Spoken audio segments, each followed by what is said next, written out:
Madame, Monsieur, bonjour, bonsoir. Le journal, les titres, bienvenue. Questel Maxime, un juge suppléant au tribunal de paix de la commune de Pilatte au Cap-Haïtien, a été tué ce mardi par des individus non identifiés à bord d'une moto. Le tarmac de l'aéroport Toussaint-Louverture a accueilli son premier atterrissage depuis le 4 mars ce mardi 23 avril. Le Fonds d'assistance économique et sociale a offert une génératrice à l'hôpital universitaire La Paix afin de garantir la continuité des soins aux patients face à une augmentation de manière exponentielle due à l'insécurité croissante à Port-au-Prince. Et puis blocage des voies menant au terminal pétrolier de Vareux et au terminal portuaire de la Caribbean Port Services depuis le lundi 22 avril par des gangs armés. Un conseil de sécurité de l'ONU s'est tenu le lundi 22 avril pour discuter de la situation en Haïti.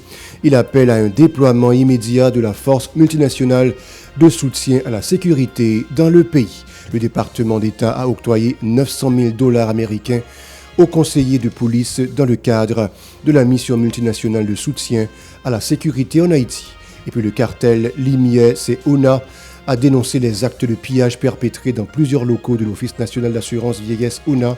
Il demande au Conseil présidentiel de transition de nommer une fois installé un ancien employé comme nouveau responsable de l'institution. Restez avec nous pour le développement. De retour, Madame, Monsieur, Questel Maxime, un juge suppléant au tribunal de paix de la commune de Pilatte au Cap-Haïtien, a été tué ce mardi par des individus non identifiés à bord d'une moto. Des agents de police ont arrêté le conducteur du véhicule, mais ils n'ont pas eu le temps d'attraper les deux individus qui l'accompagnaient. Le tarmac de l'aéroport Toussaint-Louverture a accueilli son premier atterrissage ce mardi 23 avril. Il s'agit d'un avion de l'US Air Force transportant des soldats américains. Le processus d'installation du Conseil présidentiel de transition se poursuit et l'élection présidentielle pour désigner un président pourrait se tenir ce mardi 23 avril. Les candidats en lice sont Edgar Leblanc-Fils, Fritz Jean-Louis, Gérald Gilles et Leslie Voltaire. Le Conseil de sécurité de l'ONU s'est réuni le lundi 22 avril pour discuter de la situation en Haïti. Selon la représentante spéciale et chef du bureau intégré des Nations Unies en Haïti, BINU, Maria Isabel Salvador, appelle la communauté internationale à rendre effectif en urgence la mission de soutien à la sécurité dans le pays.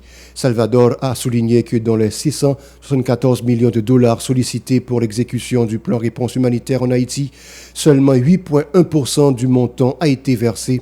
Le représentant de la Fédération de Russie, quant à lui, a déclaré qu'il y a une double ambiguïté dans la crise en Haïti, l'une liée aux querelles politiques interminables, l'autre concernant le quotidien terrifiant des Haïtiens.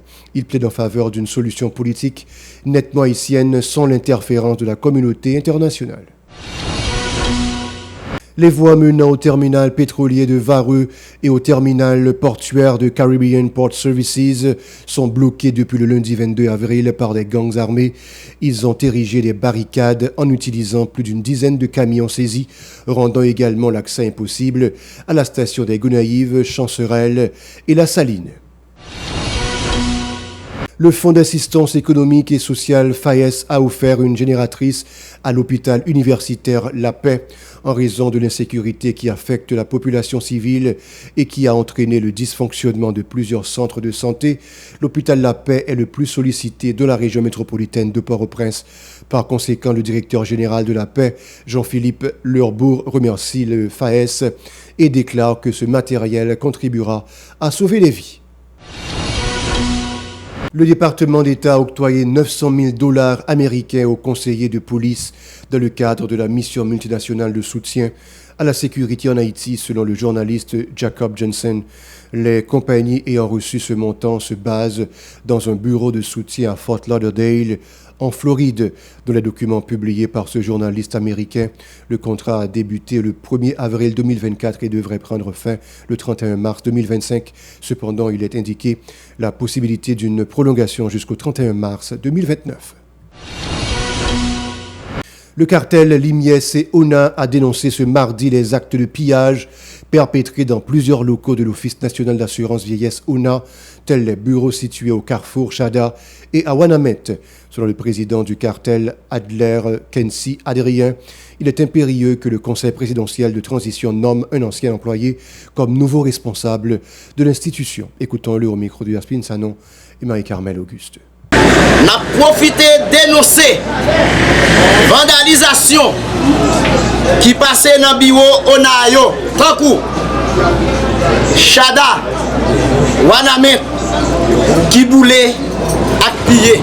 Cartel Lumière constaté échec majorité DG qui pas petite institution, yo toujours maltraité, pensionné à assuré yo.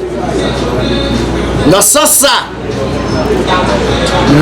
nous réclamer et nous demander conseil présidentiel qui prend le prend pour choisir un cadre dans l'institution pour ces petites ONA pour qu'ils viennent diriger ONA. Non, pour éviter l'instabilité dans l'institution, tant que Jean Safet dans DGI, la douane et la trier.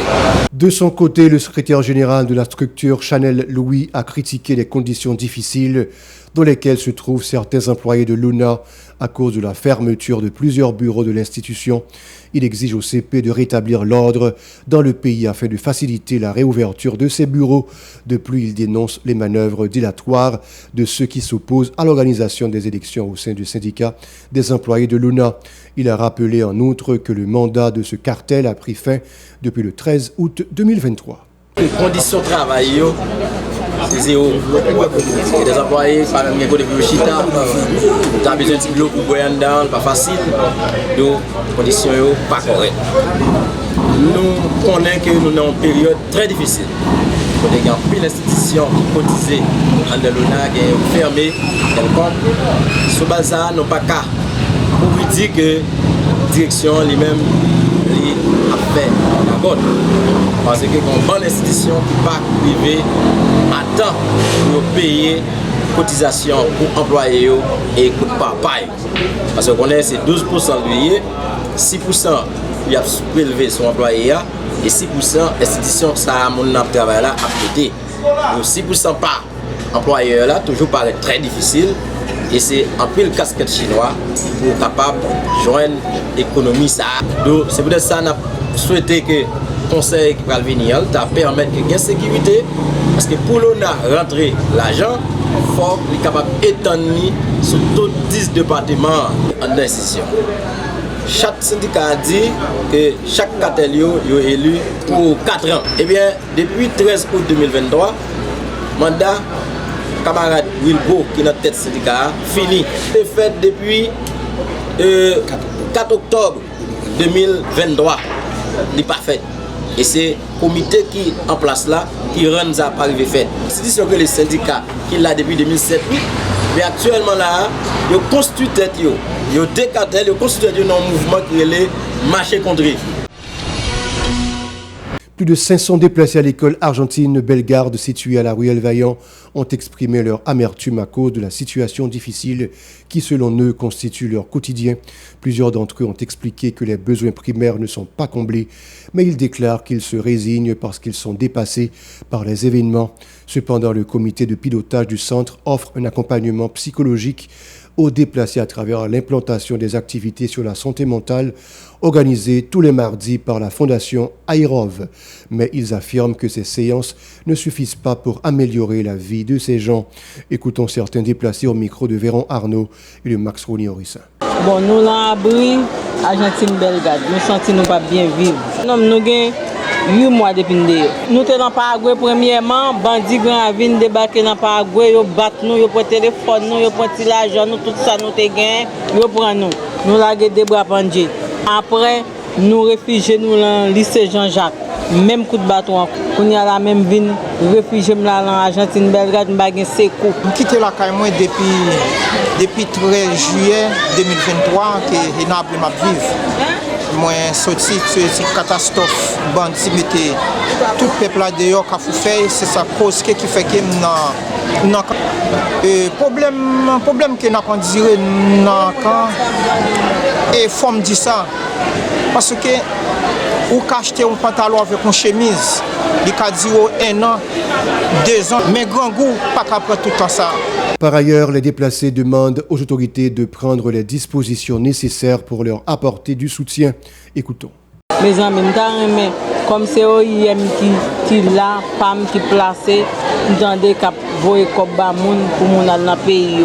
Moi-même, dans un instant ça faire ça plus rapide au presto parce que malheureusement mon grand goût, demander secours l'État m'a prélé en vrai pour l'État font bagaille pour moi. À personnel m'a voyé bay monde qui engagé, pour l'État qui concerné peut-être qui gagne moyen non mais peut-être cap sauvegarder peuple peut regarder affaires sociales CAS ministère de l'Intérieur. OK, faut que tu as fait passer dans canton. Tu as vu ouais comment malheureusement vivre parce que là pays gagne ministère affaires sociales là-dedans. OK, ministère affaires sociales là ça régler c'est ça, monde qui pas capable un prolonger la mais ba yo CAS, yo pas fait bagage ça eux même, sauvegarder pays, sauvegarder l'argent arrêté au sein des monde qui dirige pays, l'argent pas circuler dans ghetto côté peuple là vivre là. OK, yo mettez nous dehors, l'argent pas circuler là. OK, l'argent pays pas circuler non mais malheureux yo. Alors c'est ça fait me voir personnel ça ba moun ça yo.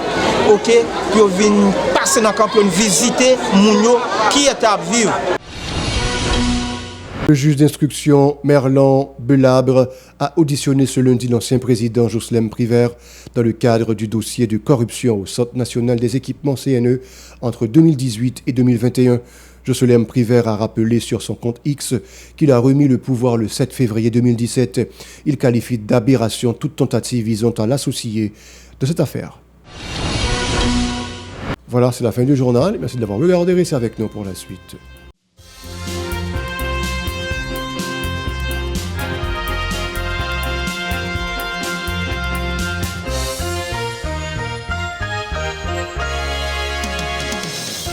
Si vous jugez que cette vidéo est intéressante, n'hésitez pas à liker et partager la vidéo. Et surtout, n'oubliez pas de vous abonner à cette chaîne et activer la cloche de notification pour ne pas louper aucune de nos vidéos.